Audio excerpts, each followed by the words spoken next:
جو رسول اللہ کی امت ہے یہ گناہگار ہو سکتی ہے پر اپنے نبی کی غدار نہیں ہوتی. میں آپ کو صحیح کہہ رہا ہوں. میرے کلین شیو نوجوان کے کان میں آپ جا کے کہیں نبی پاک، چاہے اس نے نماز نہ پڑھی ہو، چاہے اس نے داڑھی نہ رکھی ہو، آپ حضور کا نام لیں اس کے رونگٹے کھڑے ہو جاتے ہیں. اس کی طبیعت، اس کا دل دھک دھک کرتا ہے.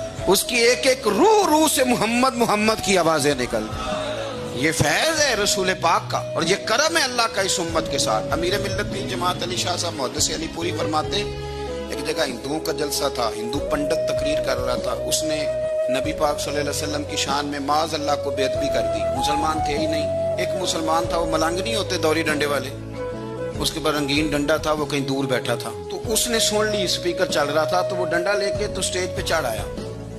وہ کہتا ہے میں نے پنڈت کے سر میں مارا ایک ہی ہے پر مارا ذرا صحیح کر کے. وہ ڈھیر ہو گیا، لوگوں نے گرفتار کر لیا، جیل میں چلا گیا.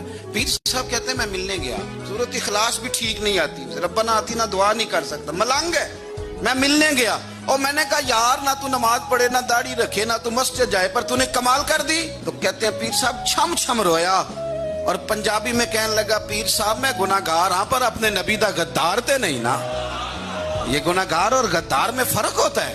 میں گناہگار ہوں پر یہ تو نہیں نا کسی کی ضرورت کہ میرے سامنے میرے نبی کے بارے میں بات کر جائے اور ساڈی اچھی تے سچی سرکار نو گل کر جائے. یہ بات آپ سمجھیں. دشمن احمد پہ شدت کیجئے، ملحدوں سے کیا مروت کیجئے، شرک ٹھہرے جس میں تعظیم رسول، اس برے مذہب پہ لعنت کیجئے. اور مثل فارض زلزلے ہوں نجد میں ذکر آیات ولادت کیجئے اور یا رسول اللہ کی کثرت کیجئے.